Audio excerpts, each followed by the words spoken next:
You're listening to The Practice of a Hoodoo Baptist, my personal journey of root work, faith, and ancestral wisdom.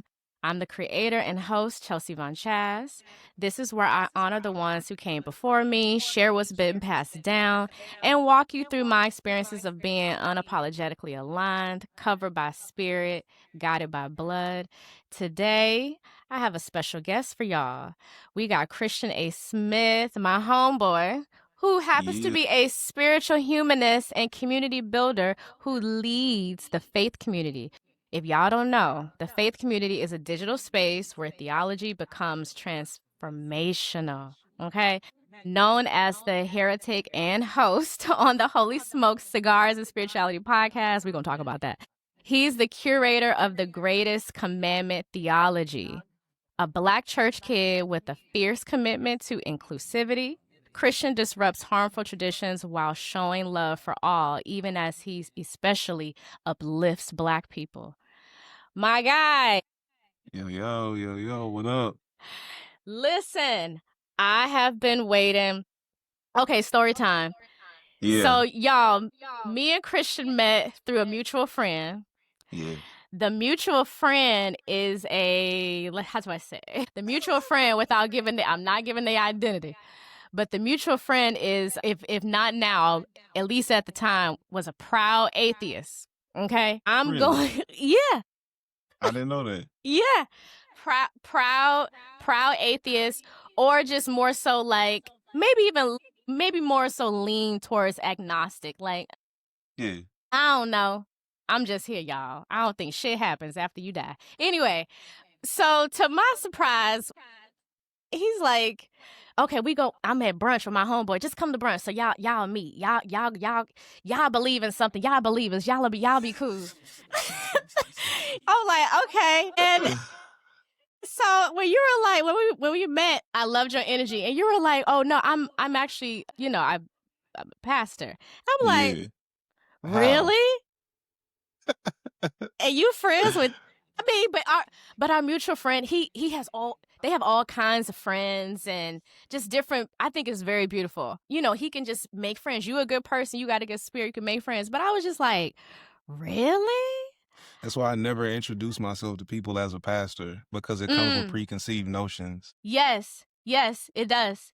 Yeah. So like when people I'm with introduce me to somebody else as a pastor, I'd be like, nah, don't do that. Yeah. Allow the person to come to their own conclusions based on their experience of me. And then we can talk about what I do, and you can like piece that together for yourself, like whatever that means to you. Exactly. Because I want to say, even then, I don't think you shared that until like we were already like eating or something. And I'm not even sure how that even how it even came up. But no, I was just like, oh, really? Like, that's so cool.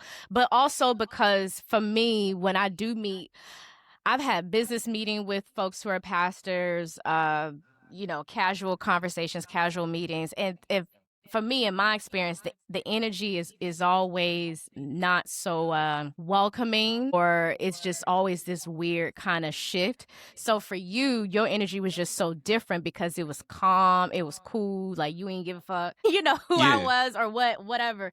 It wasn't about like, because even I've had meetings where I remember having a meeting with two guys who were pastors, and one of them was trying to create like this feminine care line, like with their daughters or something like that. So I was like consulting with them, and I remember when the food came, they looked at me weird because I didn't want to hold hands and pray.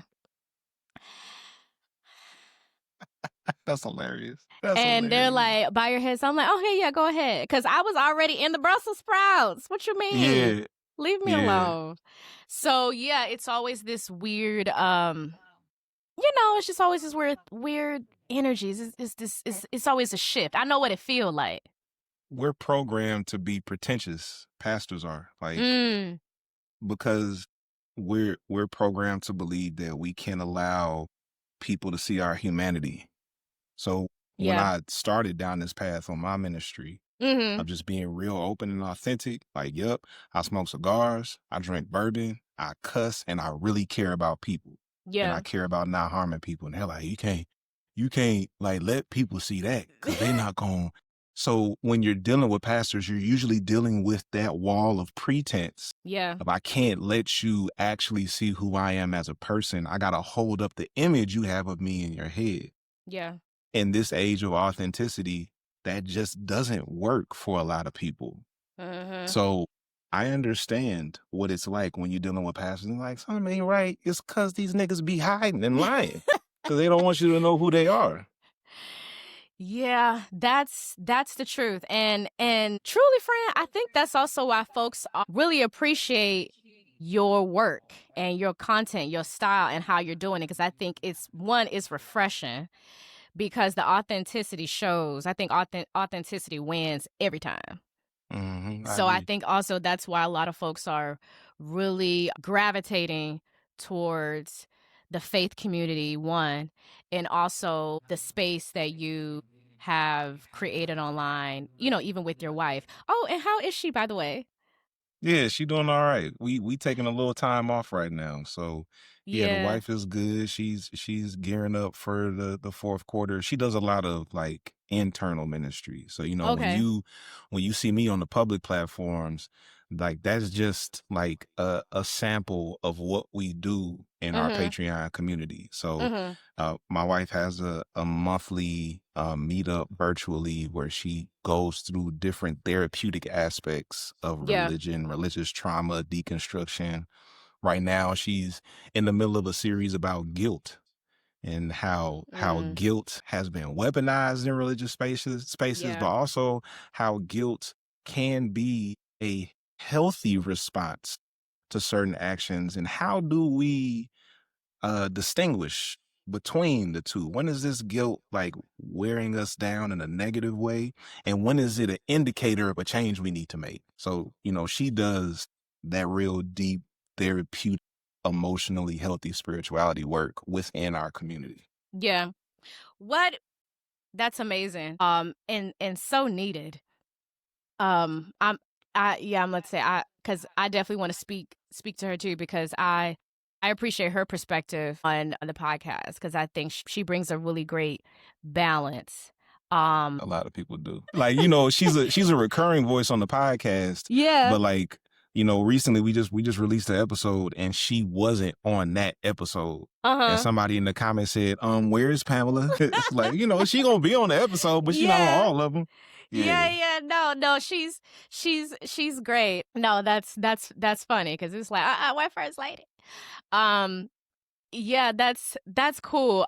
But I wanted to ask, like, because the authenticity, it's everything. And I think with you having cigars, conversations, and God as the center point of the topic, like what inspired you to weave all of that together? Yes, I'll like work my way up to how I got to that point, because it's a whole backstory. Okay, so I'm a go church ahead. kid, right? Yeah. Fifth generation Baptist preacher. My dad was my pastor. My granddad was a pastor. My great granddad was a pastor, and his uncle was a pastor. So I'm 5 generations in. My parents raised me to treat people right, and they raised me to think critically. My dad used to, like, I would ask my dad for certain privileges or permissions to do things, and he would be like, well, state your case. Why should I let you do that? So he was training me to, build logical arguments then, but they didn't allow me, or they didn't encourage me to apply that to my faith. Yeah. Like, because when it came to faith and theology, you're not supposed to critique that. You're just supposed to embrace it. You're not supposed to question it. You're just supposed to internalize it and then regurgitate it. So, that was a part of my upbringing. And even with that, my dad was disruptive in his own right. National Baptist Convention in California in the 80s, he was ordaining women to preach. The National Baptists didn't acknowledge women as preachers until like last year. Period. My dad was ordaining them in the 80s. So like there was that aspect of it. And then later on, when I'd acknowledge the call into ministry, because I believe that it's particularly the ministry that I do, I don't think it's something that you should choose. I think you got to let it choose you, because it can be so demanding. it can be so, it's also fulfilling, but it's also taxing. So when I acknowledged my call in the ministry, my dad told me, all right, son, a call to preach is a call to prepare. So if you're going to do this for real, you need to get educated. You need to get prepared for this work. So I went to seminary. Seminary is when they gave me permission to use my critical thinking about my theology and my faith. And that opened the floodgates. So in seminary, I went to McAfee School of Theology at Mercer University. And when I got in there, they were like, yeah, think critically about this. Here's some information. Now, what you going to do with that? And that led to this theological evolution where now my theology has shifted in ways that is way more inclusive. It's way more critical of the doctrines and dogmas that we've been given. And I built my ministry around unpacking all of that and coming to a greater sense of Christ consciousness through the lens of the greatest commandment. So the greatest commandment is that we love God, we love our neighbors, and we love ourselves. And then when I started the faith community, I was, putting stuff together for people to come and engage in conversation with us around these topics and discover really early on that the people that we're called to serve do not want to come into this church to get what we got. So we started creating ministry outside of the church, just based on affinity. I've been a cigar smoker now for 12 years. My dad was a cigar smoker. Cigars lend themselves to great conversation. So I decided I'll bring some people together who want to get with me in the cigar lounge to talk about life, faith, and theology. And then it just took off from there. And the community is so appreciative. The community is coming out. Yeah. When I say it's so beautiful, because it's like for the folks who left the church for whatever reason, whether it's due to harm, being pushed out, just not feeling the environment of the church, or just not getting that sense of the culture of the church. Because for me, I'm originally from Mobile, Alabama. What? The church that I grew up in. Yes. The Post City. What you know about Thomasville Pritchard? What you know about it? Come on. I went to A&M in Huntsville. Oh, word. Okay. Yeah. So I had a lot of classmates and teammates from Pritchard. And, okay. Yeah, Grand Bay, like all down through there. Yeah. See, man, like you better tell these people, Alabama people, when listen, we special. Oh, yeah. Absolutely. I spent 7 years in Alabama. Still got a lot of connections to Huntsville. Yeah. Nice. I loved my time in Alabama. Nice. Yeah, that's home for me. It birthed me. It raised me. I would say California, LA raised me a little bit too. New Orleans adopted me because that's where I would go all the time since I was a kid. But I was going to say, my family's church on my mother's side, they've been going to that church well over like 40 some years. So it's like great grandmama go there, mama go there, I had to go there. And Baptist, however, I would say Southern rooted Baptist. So like speaking in tongues, ring shouting, running miles, up and down the pew, wearing white on certain Sundays. Everybody wear white. River baptisms, pool baptisms, just all of that. So coming to California and going to a church, I'm like, what is this? No, it's not the same. It's not the same. So I wouldn't say I necessarily left the church because of harm necessarily, but more so just because it's like something's missing that I would need. But also I never felt the need to stay in the church to continue to have like my relationship with God. It's like the community part is cool, but to me didn't seem like I really need this as a center point of like my identity. So like when so with spaces like the faith community, I think it just makes room for a lot of different people who may have left the church or just never found even like a church home, due to traveling, growing up and things like that. Yeah, like a lot of us grew up in the church, in the Black church specifically. Mm-hmm. And I would say I don't really recognize the Black churches of today or the Black church today. I don't recognize it. It's changed. Yeah, it's changed a lot in ways that I can't rock with it at all. It is certain sprinkles of it that I would say that I recognized or kind of peeped ahead of time, as far as the culture of a lot of, the congregation majority Black women, but ain't no Black women up there preaching. And also, the pastor pulling up in his Maybach, but yet, you got a family of 5 and 6 pulling up, to go to church in like a old 98 Honda Civic, barely getting by. And it's like, they caught a ride. Okay, or they caught a ride. Caught a ride, or you know what I mean? And it's and I remember, I don't even remember a lot of these church names, but even in Atlanta, though, because I lived in Atlanta for a short period of time, and the first time that I heard a pastor say, I want to thank the congregation for, a collective donation of $120,000 last Sunday, I was like, damn. What you think about that? Well, at first, I'm like, that's a lot of money for Black people to be pulling into a church. And also, is he saying this number so y'all can beat it next week? So y'all can beat it today? And sure enough, that's why I'm like, I wish I knew the name of that church, because it was a church in close to like Stockbridge, Ellenwood area. Okay.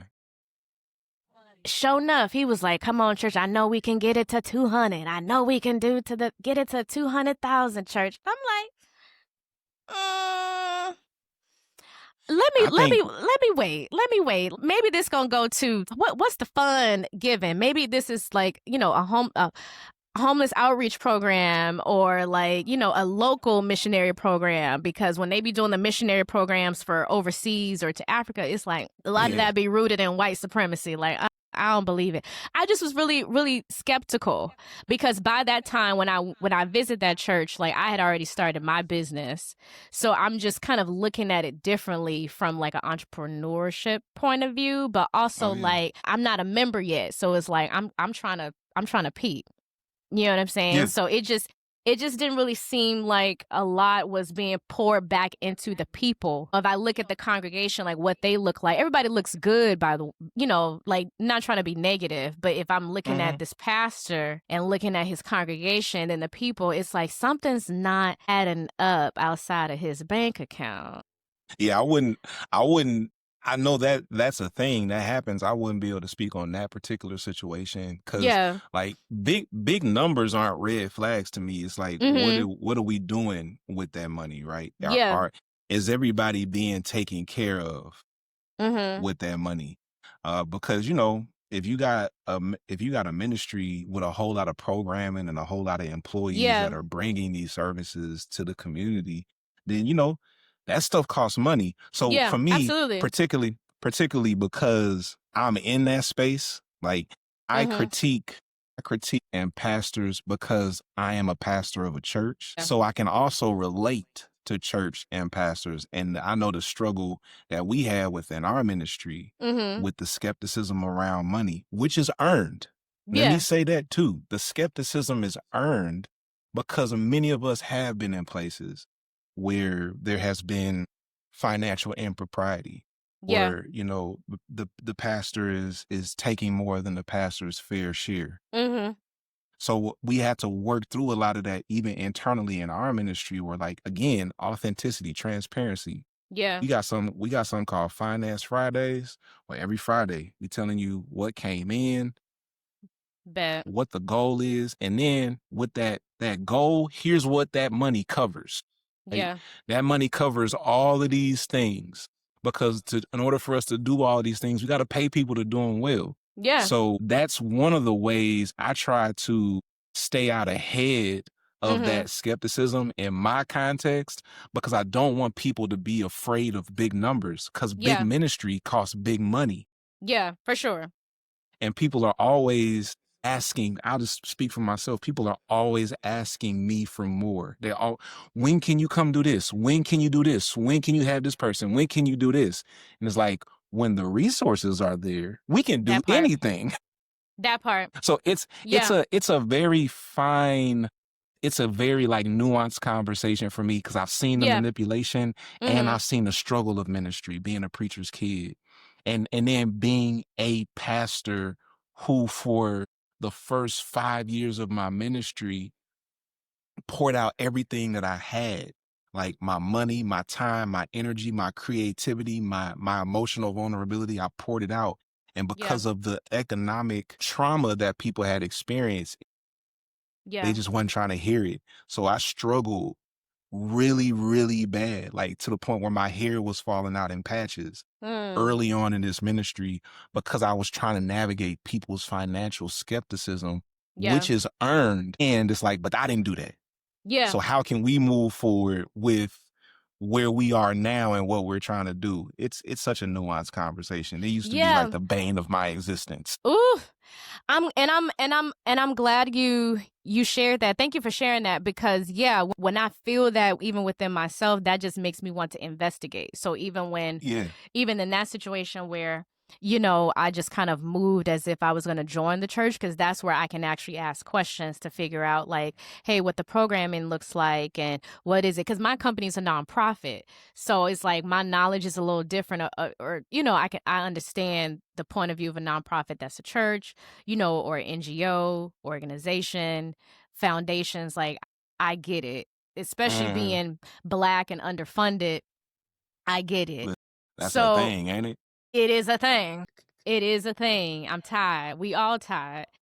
Yeah. So and I have witnessed, I think also, I love the nuance of it, because to me it's like, it gives me pause. It's like, maybe it's not a red flag, but it's yellow, because now I want to investigate, because now I want to see, like, where can I add? Because I'm the type of person, when I was interested in joining churches, I'm not just interested in joining like as a member. It's like, okay, well, what else could I do? How could I pour into this space? Could I fit in another way? So a lot of times the mega churches never really like hold me or get me, because of just me seeing like so much more value in a smaller space. And it's like, damn, I wish they had y'all numbers for this smaller space, because this smaller space is actually like doing it for their community. Like, they're actually reaching people. There's no middleman with them. Like, it's very direct. And also just a lot of, even my mother's church, the church they've been going to for 40 years in Mobile, St. Louis Street. Yeah, I feel like a lot of people don't show them as much love, or churches like that as much love, because they are so rooted in their Blackness and their African spiritualities. Yeah. Folks, look at it like, there's those type of Negroes, and they be shouting and yelling and running around and all that plantation shit. Like, I've literally heard these types of comments about churches that are, again, just like super rooted. Like, not a white person set foot up in that church since never. And they're not talking about anything political even, which I want to tap into that, because that's also something is what I can't rock with a lot of churches now. And we're not saying all Black churches are like this, y'all. We're just saying it's too many damn Black churches that are allowing Christian nationalism, white supremacy to ring and live through there. Now, let me tell you something. I found out my first times of really understanding or figuring out how white supremacy gets in the Black church through me having a nonprofit, because that's when I started looking at, of course, churches tax exempt, but you can still look at paperwork as far as like who brings in money, who's doing the heavy funding. So that's when I realized, like, oh, it's a lot of these corporations or white-led foundations that make these allegedly hefty donations, but really in the end, it be chump change. And this is in exchange for something, whether it's like, loyalty. Yeah. And so that has, to me, was when I maybe stopped looking. like I said, the numbers is like, let me investigate. And then like Yes. investigate, and it's like, okay, this is why, you know, there's this different type of shift going on. But I appreciate you saying, let me investigate. You know why? yeah. Because my wife had a brilliant thought on red flags. She was like, maybe we should treat a red flag like a stoplight. Like the red flag, and too many people are treating a red flag like a U-turn. Got it. Yeah. Right. Yeah, So yeah. a red flag doesn't mean turn around and go the opposite direction. I mean, let me stop.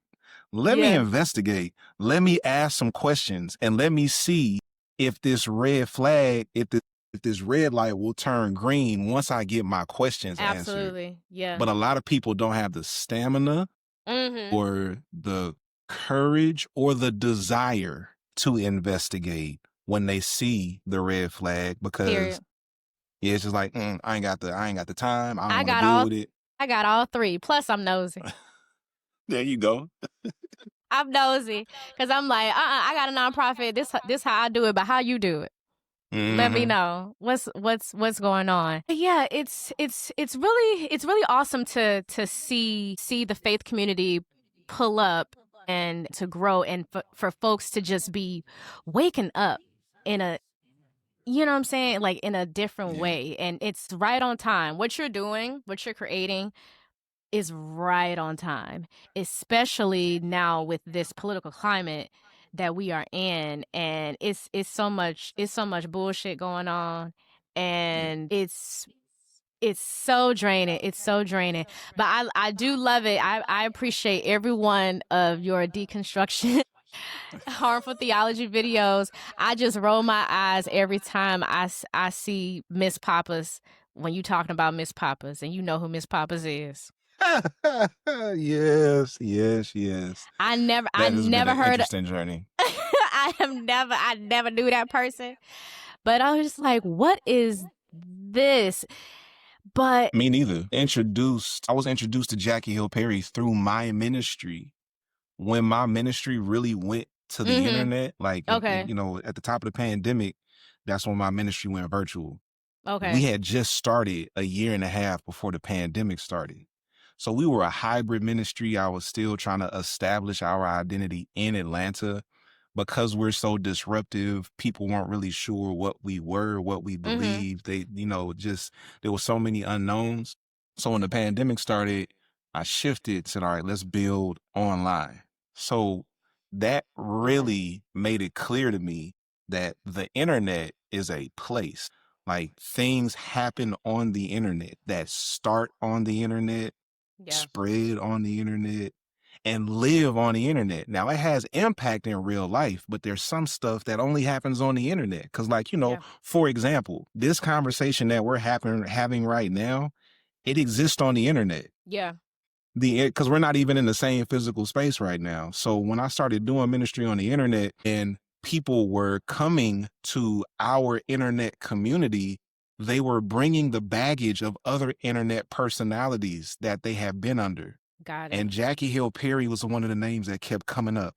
Because, you know, I read her book and I tried to do the stuff that she said we should do, and my mental health got worse. I experienced religious psychosis. I was depressed. I was anxious. I had suicidal ideation, so on and so forth. And I'm like, damn.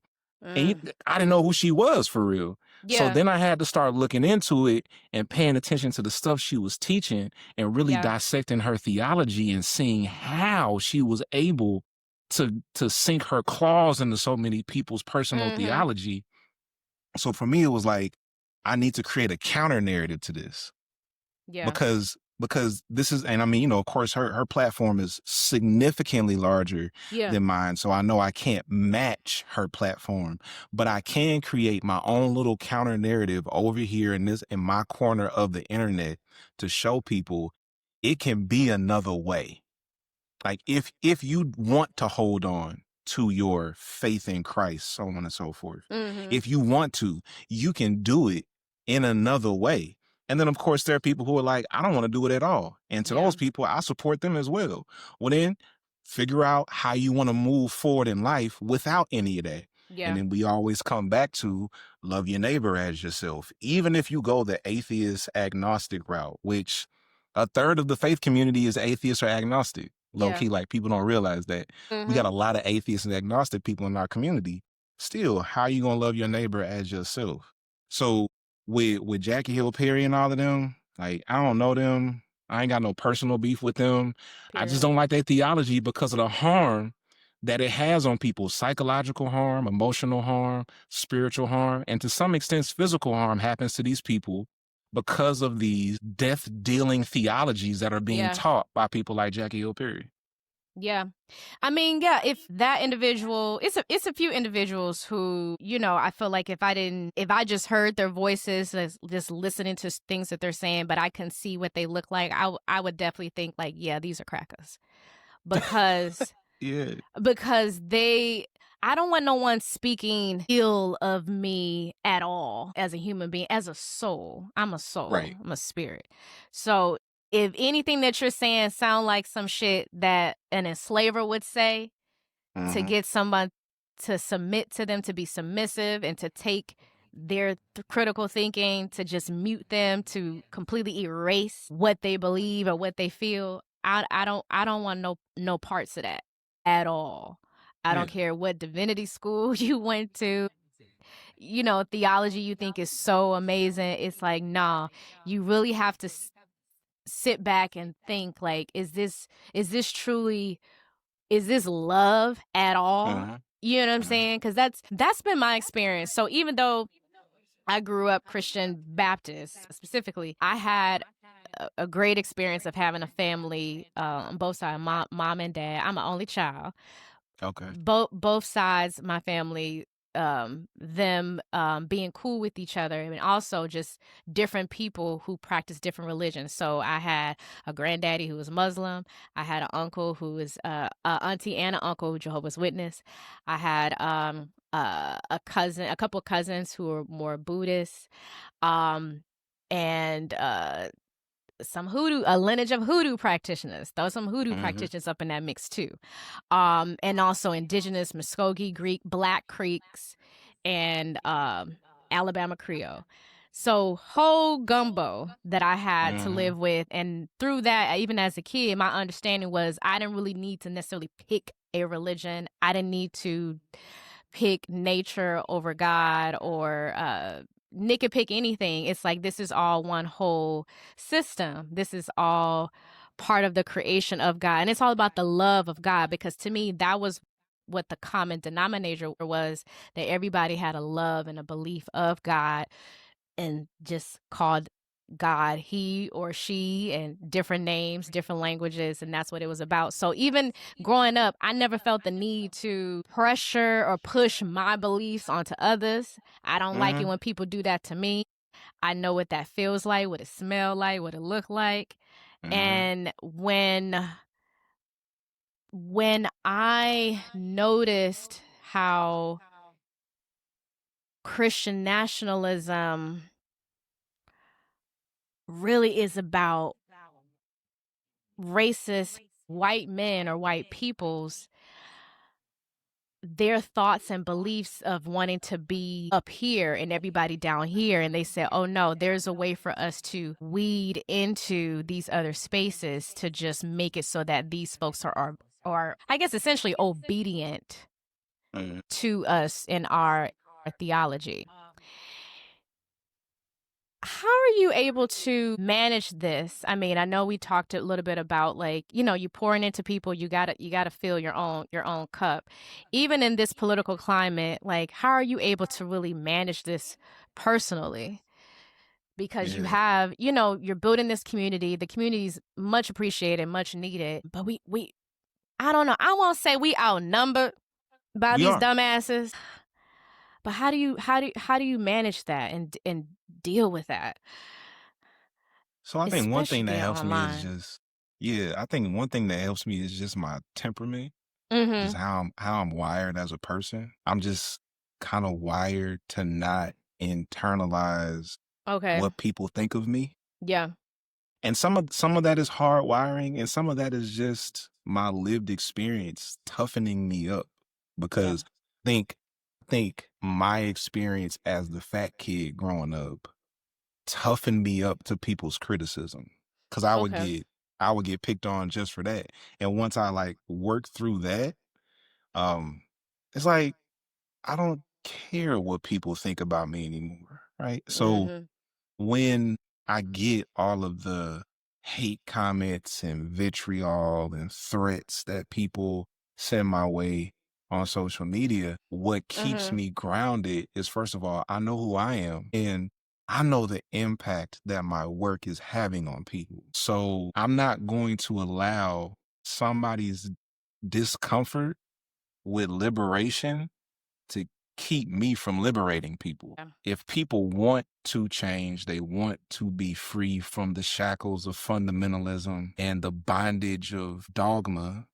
If that's what they want, then I want to provide a space where they can get that. And all the other noise doesn't really matter to me.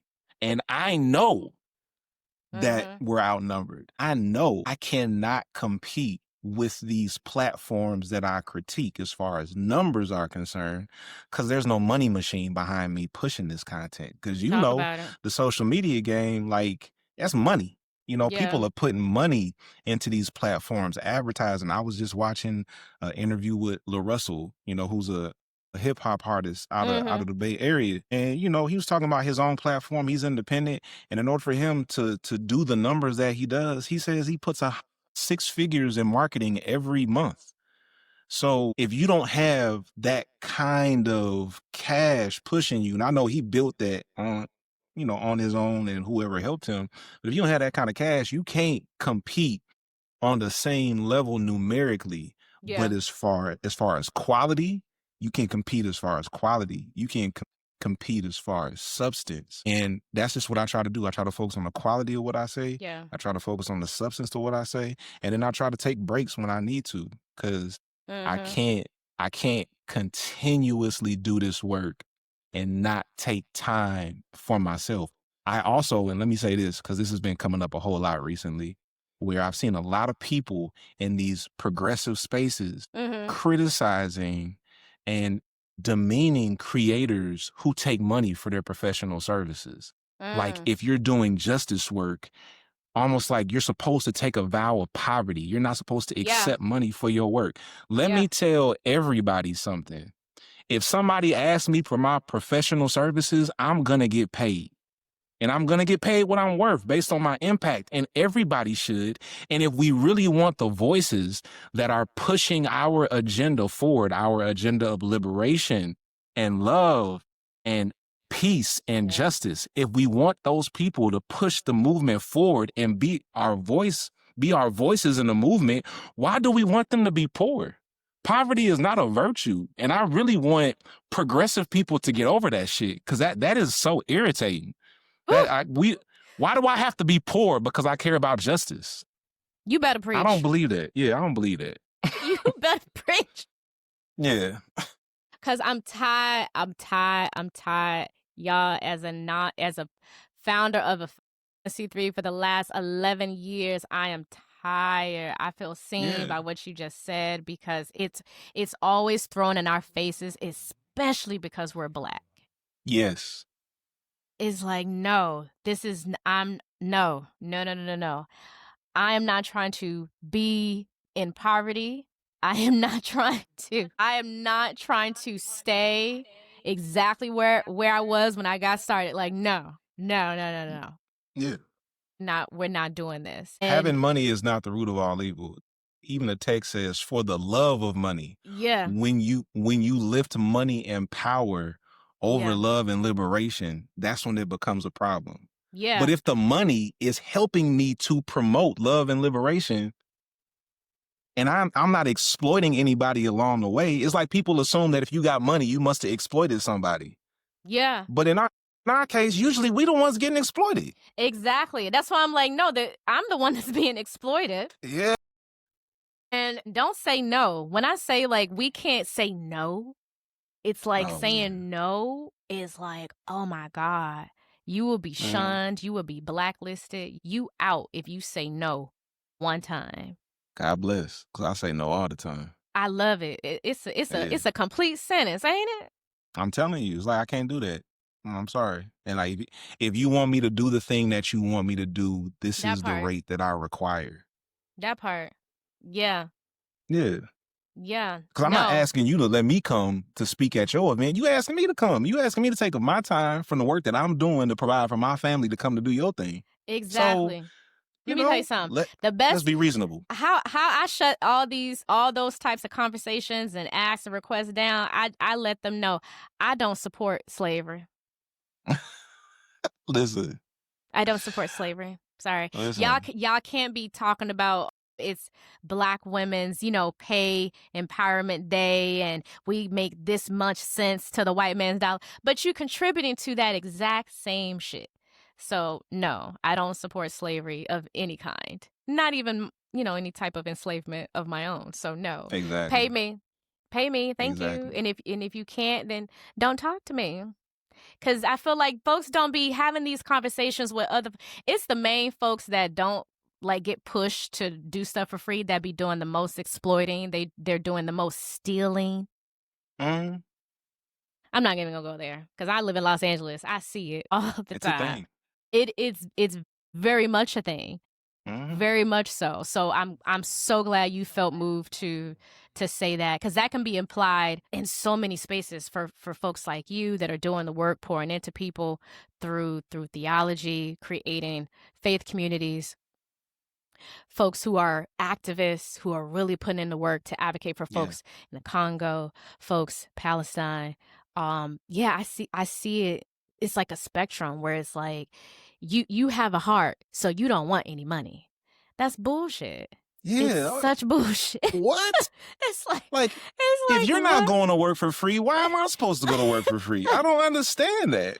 Listen, and labor is number one for being the most exploited, especially in this country. Labor. Yes. When I was in seminary, with like a mixed group of people, but like a lot of white progressives, and white progressives are just different. And love them, but like they're just different, and they have a different view on the world because of the privilege that they come from. And I remember being in seminary at the time, my primary work was that of a custom clothier and a stylist. So I sold luxury custom tailored clothing. Okay. And I heard my classmates in like talking about, oh, that preacher had on this $500 pair of shoes. And I was like, I sell $500 shoes. So like, what are you trying to say? Like, a dude can't have on a nice pair of shoes that costs $500? Is that where you're drawing the line as far as what you consider purity? And I wrote a paper for my ethics class on economics, and I addressed that, like this privileged perspective on what is excessive. Because you're saying that this person who has earned the money to be able to buy some nice shoes is wrong for doing that because you can't afford it, or you only want to go get, some Birkenstocks. But if I compare your situation to somebody else who's in abject poverty, then that $7 Starbucks drink you get every day is excessive.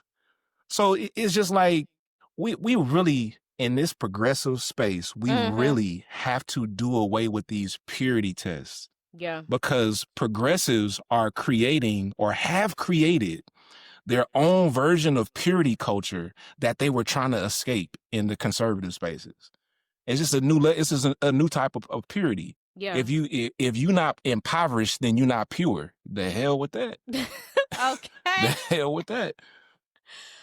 Oh man, that needed it really needed to be said. We gonna move on, because baby, I'm drained just thinking about it, because I can't thinking about it.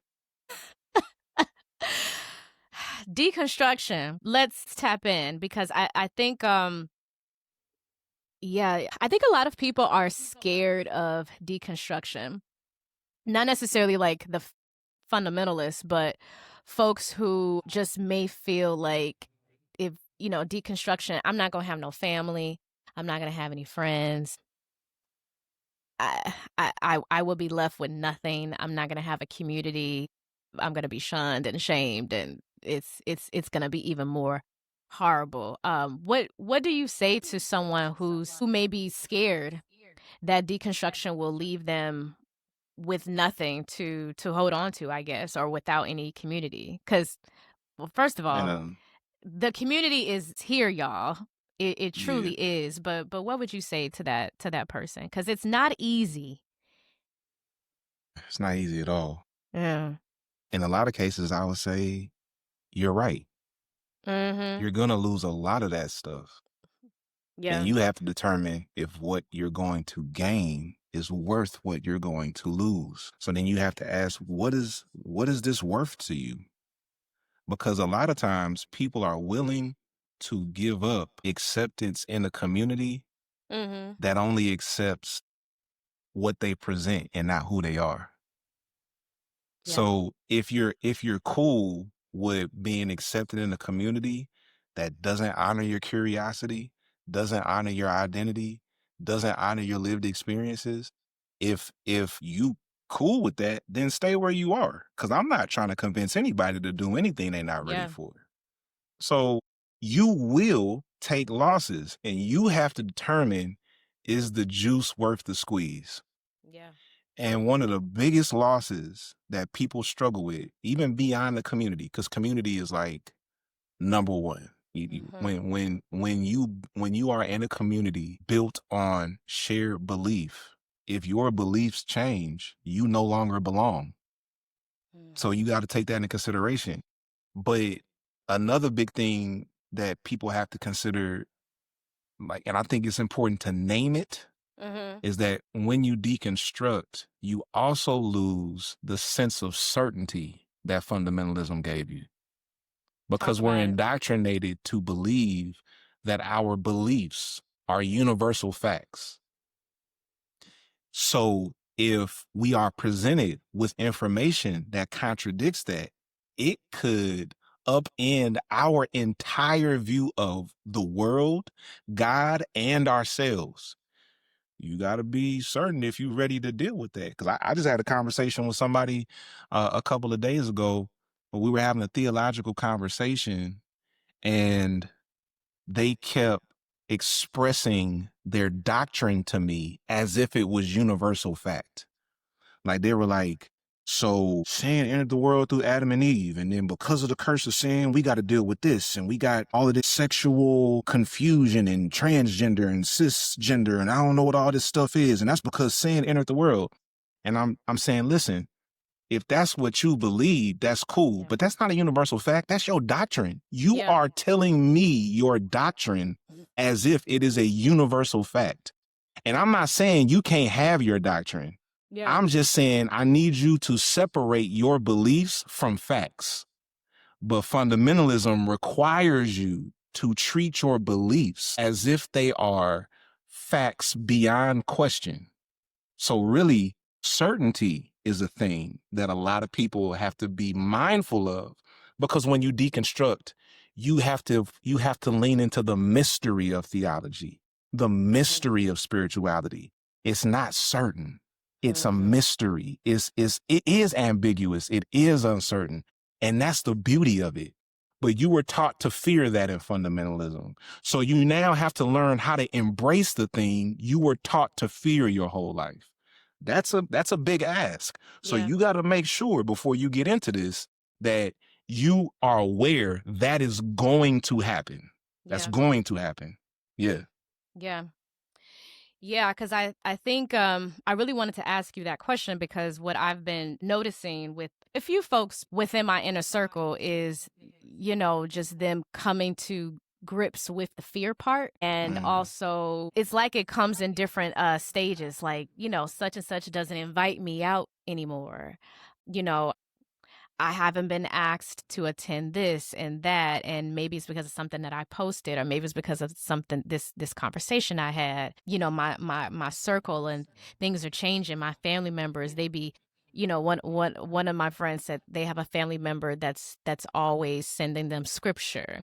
That's always, and she was like, it feels like bullying. It feels like I feel like a kid that's being bullied all over again. And they're like, but there's still a part of me that feels safe now that I'm in this space of deconstruction, or now that I have pulled away from the church or just completely left, and now I'm pulling away from certain individuals, and I feel elevated. So it's like this tug of war where folks feel good, they feel elevated, but yet because of the community, that's changing. I'm gonna tap into the sermon that you gave at the celebration. So Okay. what I loved about what you said, or something that you did in speaking, is sharing how we do have the tools and the resources. We have some of the same tools and resources that our ancestors had, that have passed down to us. And we are in this fight, and we can fight. We can continue this fight, and we will continue to survive. And you not only mention God, Creator, Jesus Christ, but you also mention our ancestors, Olodumare, the Orishas. And I think that was my favorite part. That was really, really beautiful, because one, not a lot of pastors acknowledge ATRs, African traditional religions, or African derived religions, or indigenous African religions. I'll just say that as well. So I do think that is what makes you stand out, and it's what makes you unique, and why I think a lot of folks, even within, I don't even know if you know this, but a lot of folks even within the ATR space speak highly of you. Oh, I appreciate a lot that. of like the Babalaos, Iyas, a lot of priests, African priests, speak really highly of you. And also, I mean, a lot of them came from the church, or had some type of experience with the church. Why was it so important? And I don't know if you also may want to share, like, why it was so important for you to gain more knowledge about these other traditions and religions of our people, of our ancestors, and or even like what clicked for you. Yeah, so what you're talking about now, or the question that you're asking me, is shifts from deconstruction to decolonization, which is what gets left out of a lot of people's deconstruction journey. They don't take a close look at the colonial roots of the theology that we have. Yeah. I'm a theologian, so I study how people connect to God and what that connection leads them to be in the world. And when I study theology throughout the ages, and I understand the version of Christianity that was presented to our ancestors, I begin to understand the purpose of why that version of Christianity was presented to us. Also, when I study these various forms of history, when I study the history that we see woven throughout the Bible, when I study church history that is outside of the Bible, like actual, after the time of the Bible, the development of the church throughout the ages, when I study all of these things, because my people, my ancestors come from West Africa, I think, how were my people impacted by these various historic events that I'm learning in my Western education? Because in my Western education, nobody's talking about the impact that it had on West Africa before colonization. So I come to discover we had our own spiritualities then. Like, Christianity was present, but it was minor. And most people in our ancestral land were not acclimated to Christianity, did not practice Christianity prior to colonialism. So it's like, okay, we as a people survived and thrived for generations before Christianity was ever a religion. Yeah. So then I said, I got to figure out why we now think the religions that sustained us prior to Christianity are somehow now demonic, that our ancestors are demons. And when I study the history of European colonization and how Christianity was used to carry that out, and how that theology was then forced onto us, how we were separated from our culture and our language and our families not allowed to play our instruments, not allowed to practice our spirituality. And why that was done, it was to disconnect us from the inherent power that we have. So now it's like, okay, my decision at that point is, how do I incorporate this into who I am? Because it's already a part of me. It's just an unacknowledged part of me because of the way that I was conditioned to see the world in this Western society.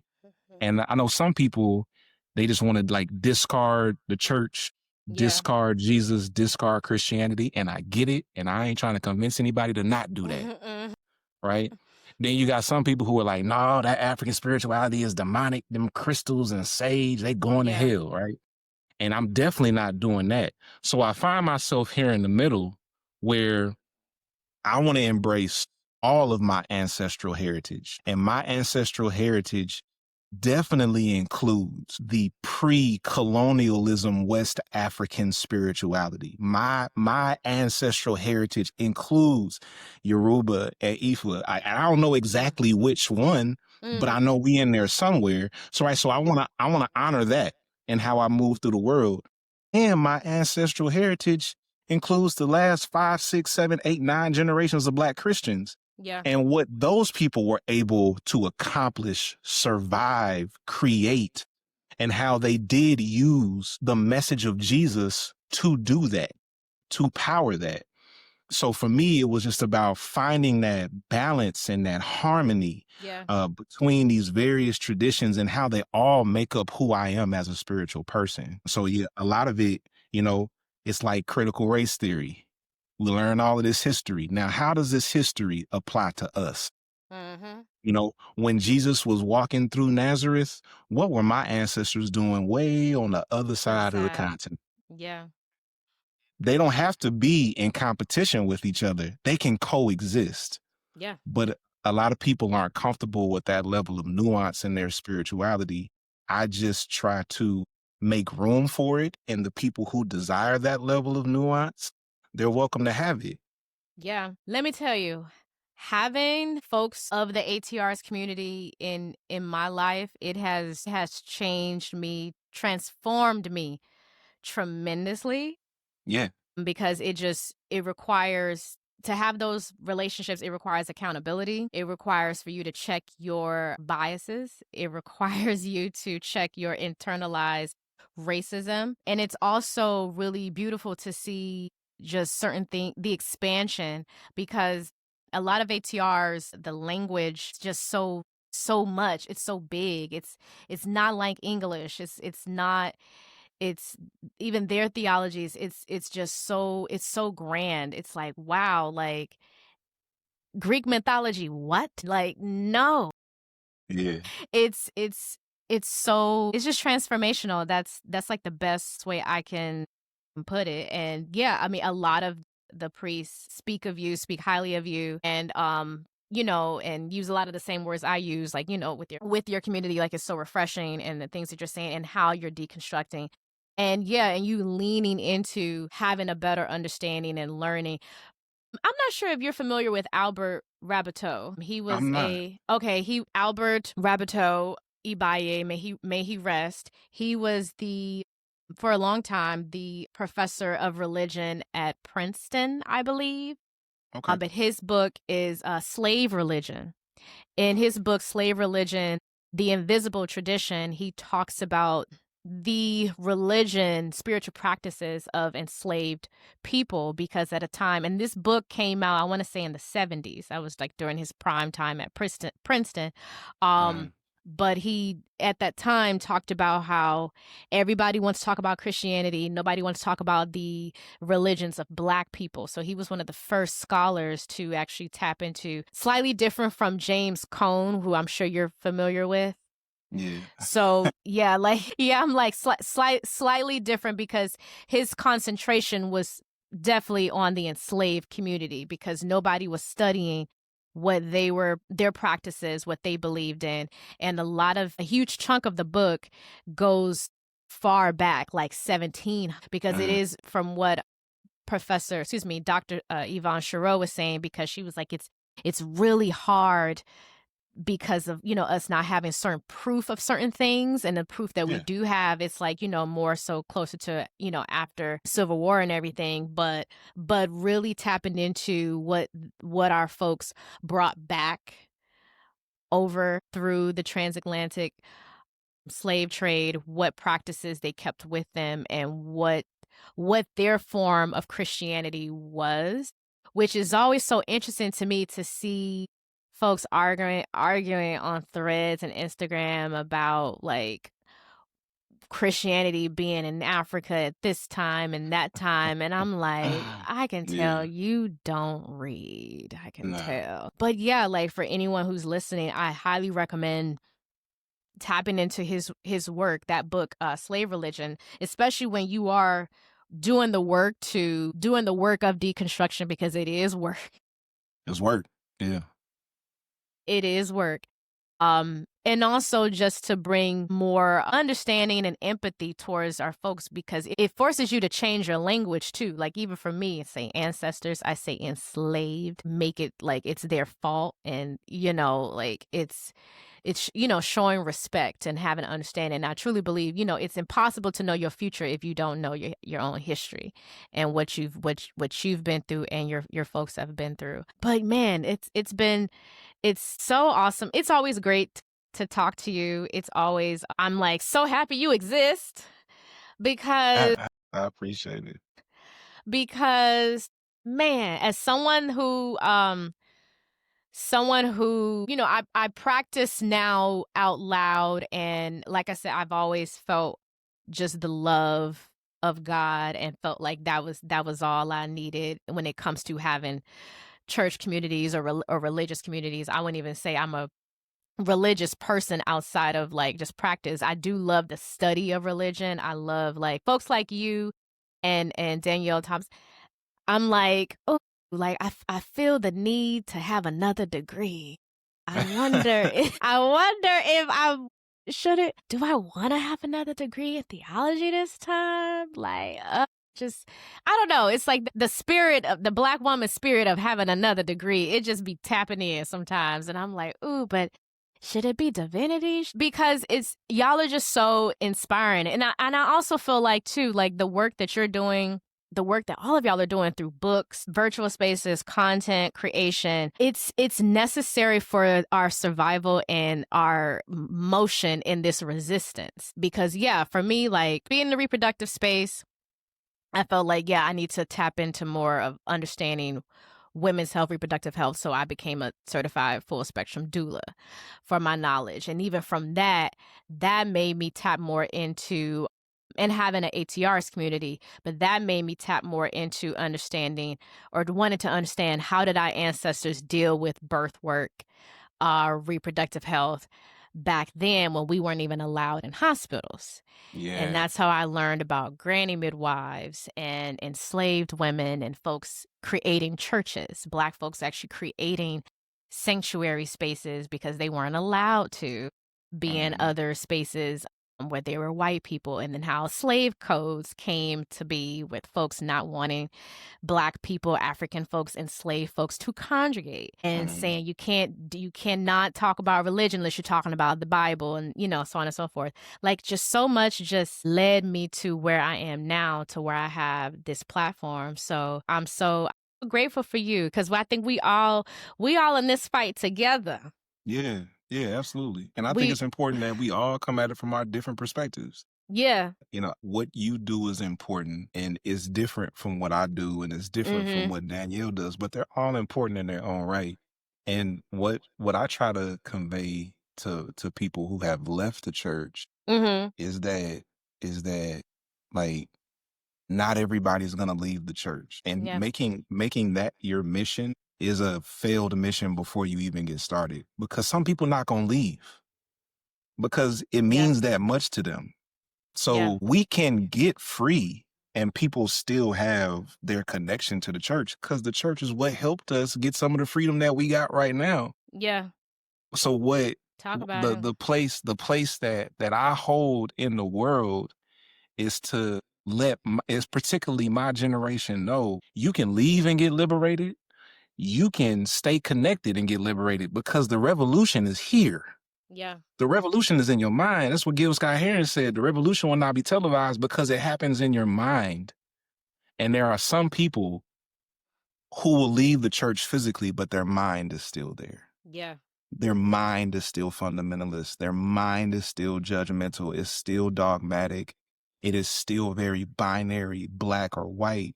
And what I am trying to do in my work is help people to open up their mind, whether they leave the church or stay. Yeah. I'm not invested in whether you leave or stay. Period. I want you to know you have the option, though. Yeah.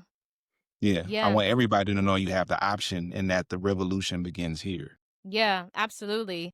I mean, can we really quick before I let you go, I'm going to ask you to talk to someone that maybe that's where they're at right now, where they're not necessarily sure if it's about leaving physically and mentally, or let's just do this. Let's do it this way. If you could talk directly to your younger self, Black church kid, Christian, in the pews, growing up in the church, what wisdom would you offer? If I could take my younger self to the greatest commandment, because the greatest commandment changed my life. When I was trying to figure out what to make of my faith and my theology, because seminary turned it on its head, I got to the greatest commandment, and I would take my younger self to the greatest commandment and say, look, you believe in Jesus, right? Okay, cool. Look at what Jesus said right here. When somebody asked Jesus, what's the greatest commandment in all of the law? He said, the greatest commandment is that you love God with your heart, soul, mind, and your strength. And then the second part is like it, that you love your neighbor as yourself. And then he goes on to say, everything in the law and everything in the prophets hinge on these two: love God and love neighbor as self. To the extent that when Jesus said, love God, and the second part is like it, love your neighbor as yourself, that term like in the original text, that Greek term, it means of equal rank, which means love God and of equal rank, love your neighbor as yourself, because everything hinges on those two together. Yeah. So love for God is not more important than love for neighbor as self. As a matter of fact, love for neighbor as self is the essence of love for God, because you can't take one without the other. So I would tell my younger self that consider for a moment if this could be true, that your love for God is expressed in how you love your neighbor, and your love for your neighbor is an expression of the love that you have for yourself, which means that self-love is at the core of the gospel. And I would ask myself, what are you doing to learn how to love yourself right now? How can you develop that? What does that look like for you? What does it look like for you to speak well of yourself, to think highly of yourself, and not more highly than you should, not in comparison to other people, but just because you exist, that you're not a filthy rag just by the nature of your existence? What if you could stop leaning into the messages that we get from church, that the heart is deceitful and the mind is wicked and you shouldn't be able to trust yourself? Those are the things that I would say to myself, like, I want you to dig deeper into those teachings and beliefs and ask yourself, how does the greatest commandment apply here? This belief that I have, does it reflect me loving myself? Does it reflect me loving my neighbor as myself? And if it doesn't, how in the hell am I loving God in that? And that's just what I encourage people to do. That's what I would have encouraged myself to do, is to really take seriously what Jesus said is the greatest commandment. If you claim to follow him, this is what he said was the greatest commandment. And ain't nobody told you how important it is for you to love yourself. You should ask yourself why. Why has no one told me how important it is for me to love myself? And that's the work. You better preach. You silly. You better give the children what they need. No, I appreciate the opportunity. No, in all seriousness, thank you. Thank you so much. Thanks for talking to me. Thanks for your friendship. Thanks for the work that you're doing, because I know it's not easy, and as someone that is also advocating, serving community, I know it could be hard, it could be draining, and I know, especially with us, like, it's like, oh, you be trying to save niggas, but niggas don't want to be saved. They don't. But you're doing it, and I appreciate you for doing it. What you got going on though right now? Like, is there any tea you can spill about what's going on with the faith community? Anything new? And let the folks let them you.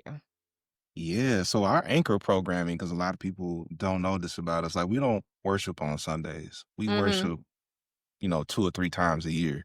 Our anchor programming is the Holy Smoke Cigars and Spirituality podcast. So you can connect with the podcast on your favorite podcasting platforms. If you want to watch episodes or watch clips on YouTube, then you go to the tfc.virtual YouTube channel, because Holy Smokes is a ministry of the faith community. And then I'm on sabbatical right now. I'm not sure when you're going to release this, but I'm on sabbatical for September. And here's a little tea that I hadn't even told my community about yet, but in October, we're going to introduce TFC Live every Wednesday night so that we're going to have a consistent recording live stream schedule that everybody in our community, in our Patreon community, knows that every Wednesday night TFC is going live. We're going to talk about life, faith, and theology. We're going to talk to interesting people, record episodes of the podcast. I might just get on there and talk shit every now and then. You never know what's going to happen. Ooh, yes. And y'all starting this in October? In October, yeah. Okay, I'm in that thing. 1, I'm October 2nd. That's my B-Day. 2, October is Hoodoo Heritage Month. Yeah, okay. Yeah, so all the scholars, the practitioners, the everybody anybody associated with the tradition in the community, we all tend to, we just use that as a moment to just spread awareness, to educate people, to connect. You'll see a lot more like programming, during that time of the month. We give veneration to certain ancestors like Nat Turner. From Nat Turner to Zora Neale Hurston, like anybody who's Black that had anything to do with keeping the tradition alive, we honor them. So yes, like let me in on that thing. I'm sure there will be some stuff going on in our community because we got a connection group in our digital community called Black Women in African Spirituality, and that group was a byproduct of Black Women in African Spirituality being an episode topic on the podcast. That became like our most popular topic. Oh yes, I watched. Yeah, so yeah, like I already know if next month is Zulu Heritage Month, they gonna have things going on in there, and we definitely got to talk about it on the platform too. So I'm glad you brought that up. Yeah, absolutely. Yeah, if I want to say I have at least once or twice, and there's book clubs, Kristian, like there's ATR groups where that particular podcast episode was dropped and folks had like whole discussions about it. No, wow. I'm for real because y'all have done more than one, right? We've done like 7 of them. Okay, I was about to say. Okay, yeah. And they're like, I think, but like you did one around like, or is it always in March during Women's History Month, or has it? No, we've done them at random times. Okay. Yeah. Yeah, because there's, again, like, it's folks, we ain't peeped. Come on now. Like, it's really folks that are super appreciative of just having this space that you and your wife and so many others that you've created. Like, it's so on time, like I said, and I thank you. I appreciate it. I'm glad to do the work. Thank the ancestors for you, Lordy, because I'm tired out here and so drained, and I'm tired of arguing with folks about what is demonic and what isn't. I'm like, whew, I got cussed out on Threads. I almost got banned. Oh, Lord. No. Yes, because I said, I mean, I be saying a lot of things. But I want to say for this particular, it's been a couple threads where I low-key got in trouble for. Somebody tried to dox me too, child. Ooh, so I was like, you know what? Let me get over this. But I don't know. I said something that pissed off my Black church group members. Something like, from crystals to sage to the movie centers, y'all calling this demonic. Well, white supremacy is right there. Yeah, it's like the stuff that offends people is wild, ain't it? Yeah, very wild. If we look at the threats to our community, none of them have anything to do with hoodoo, Ifa, Yoruba, any of the West African traditional religion. Like, it has nothing to do with any of that. The stuff that we're facing, particularly in this moment in time, is completely tied to Christian nationalism and white supremacy. Yeah. And we don't have time to get into all of that right now, but like, the facts are the facts, and if you study history, and not the American propaganda that is presented as history, but if you study actual history, is not really that difficult to see. You just got to want to see it. Absolutely. And stop being so blind and so dense, Law. Everybody want to be obtuse. I'm over it. Again, thank you. Appreciate you. Love you. All right, y'all. Y'all been listening to The Practice of a Hoodoo Baptist. Covered by spirit, guided by blood. Until next time, peace.